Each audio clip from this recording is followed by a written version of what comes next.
नमस्कार, मेरा नाम है गौरव पाल। आप देख रहे हैं राजपथ। आज दिन भर से एक प्रकरण बहुत चर्चाओं में था, जौनपुर में बसपा का टिकट। कल से अफवाहें उड़ रही थी कि धनंजय सिंह की पत्नी श्रीकला सिंह का टिकट कट रहा है, जिसके बाद बहुजन समाज पार्टी की ओर से और श्रीकला सिंह की ओर से, धनंजय सिंह की ओर से शाम को क्लियर किया गया, सफाई दी गई जब उनके कार्यालय का उद्घाटन किया गया कि वो चुनाव लड़ेंगे, उनका टिकट नहीं कट रहा है।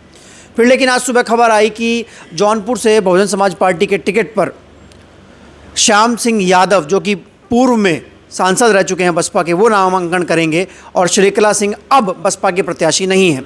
इस पूरे मामले पर तमाम अफवाहों का तमाम खबरों का बाज़ार गर्म था। चारों तरफ से खबरें आ रही थी। बसपा की ओर से दावा किया जा रहा था कि हमने टिकट नहीं काटा है।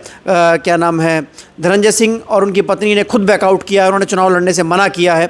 उसके बाद फिर पूरे दिन ही खबरें चलती रही। शाम को फिर धनंजय सिंह का इस पर बयान आया। उन्होंने तमाम तरह के आरोप बसपा पर लगाए। उन्होंने कहा कि हम चुनाव लड़ने से पीछे नहीं हटे हैं, बसपा ने हमारा टिकट काटा है। उन्होंने बसपा के पदाधिकारियों पर भी आरोप लगाए और कहा कि उनके साथ पहले भी धोखा हो चुका है।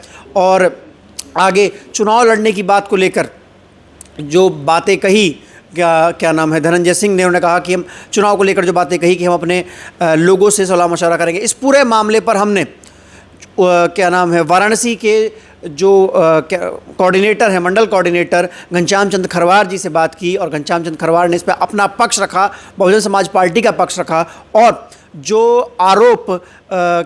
आरोप धनंजय सिंह द्वारा लगाए गए उनका जवाब दिया।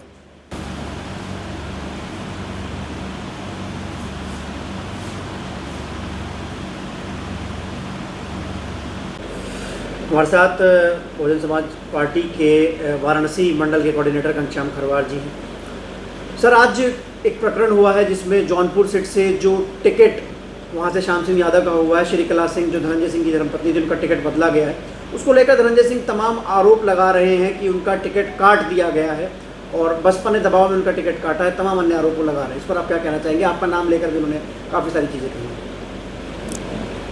श्री धनंजय सिंह जी का जो आरोप है निराधार है, बिल्कुल असत्य है।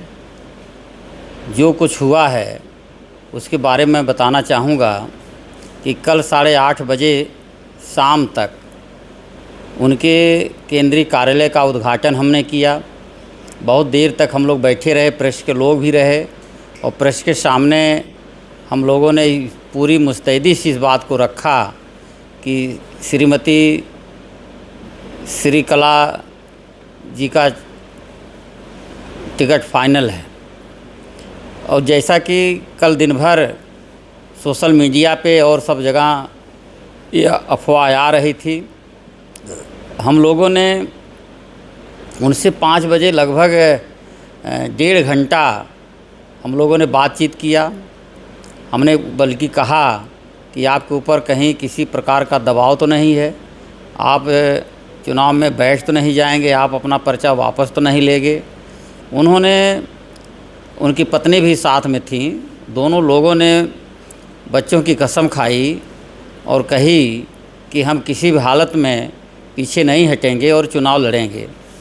लेकिन कल ही 11:30 बजे रात में श्री धनंजय सिंह जी का फ़ोन बहुजन समाज पार्टी के मंडल के कोऑर्डिनेटर हैं श्री रामचंद्र गौतम जी, उनके पास आता है और उन्होंने छूटते ही कहा कि हम चुनाव नहीं लड़ पाएंगे और हम अपना पर्चा वापस ले लेंगे और हमारे ऊपर बड़ा प्रेशर है, हमारे फादर का प्रेशर है और परिवार के लोगों का प्रेशर है और भी कुछ उन्होंने कहा और फ़ोन काट दिया। मेरे साथियों, उनके इस बात से साफ साफ जाहिर हो गया कि उनके मन में कहीं ना कहीं ये चल रहा था और कहीं ना कहीं कोई ऐसा प्रेशर था जिसके नाते से उन्होंने रात में इस बात को कहा कि हम चुनाव नहीं लड़ेंगे, आप अपना कोई प्रत्याशी खोज लीजिए। बहुजन समाज पार्टी ने श्रीकला जी का टिकट फाइनल रखा था, उनका फाइनल था और उन्होंने स्वयं मना किया। जब उन्होंने मना किया तब हम लोगों ने नया कैंडिडेट खोजना शुरू किया। जी सर, मेरा सवाल ये है कि कल ही बेंगलोर में एक मीटिंग हुई है जिसमें अमित शाह और रघुराज प्रताप सिंह, जो कि उत्तर प्रदेश की एक नेता हैं, उनकी मीटिंग हुई है और उसके बाद चर्चाएं ये हो रही हैं कि उस मीटिंग में धनंजय सिंह को चुनाव ना लड़ने को लेकर कुछ बातें कही गई हैं, भाजपा की ओर से रघुराज प्रताप सिंह को ये बातें कही हैं। आपको क्या लगता है कि क्या धनंजय सिंह दबाव महसूस कर रहे हैं, भाजपा की ओर से उनके ऊपर कोई दबाव बनाया जा रहा है रघुराज प्रताप सिंह के थ्रू? जो स्थिति पैदा हुई है, मतलब आज 1 मई को उनका नामांकन हम लोग कराए थे और लगातार कार्यकर्ता पदाधिकारी सब लोग लगे थे और कल शाम 8:30 बजे तक हम लोग उनके निर्वाचन कार्यालय का उद्घाटन कर रहे थे और 11:30 बजे रात में एकाएक इस तरह की बात करना तो कहीं ना कहीं उधर संकेत देता है, कहीं ना कहीं कुछ ना कुछ है। जी, आगे की रणनीति क्या रहेगी सीट को लेकर? जिस तरीके से आपने प्रत्याशी घोषित किया है, क्या रणनीति है, क्या शीर्ष नेतृत्व की तरफ से आदेश मिला? आदरणीय बहन कुमारी मायावती जी जो बहुजन समाज पार्टी की राष्ट्रीय अध्यक्ष हैं, हमारी नेता हैं, और उनके आदेश के पालन में हम लोगों ने जो बहुजन समाज पार्टी से सांसद हैं श्री श्याम सिंह यादव जी को हम लोगों ने आज उनका पर्चा दाखिल कराया और उनका नामांकन कराया। और हमें पूरा विश्वास है जिस तरीके से 2019 में बहुजन समाज पार्टी से श्याम सिंह यादव जी लोकसभा में पहुंचे थे, ठीक उसी तरीके से 2024 में भी श्याम सिंह यादव भारी मतों से चुनाव जीतेंगे।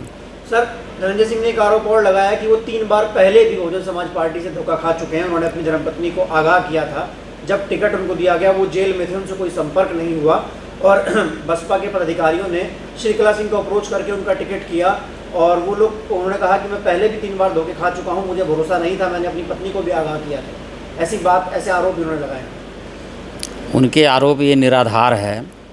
उन्होंने बिना उनके राय मशवरा के श्रीकला जी प्रत्याशी नहीं बन सकती।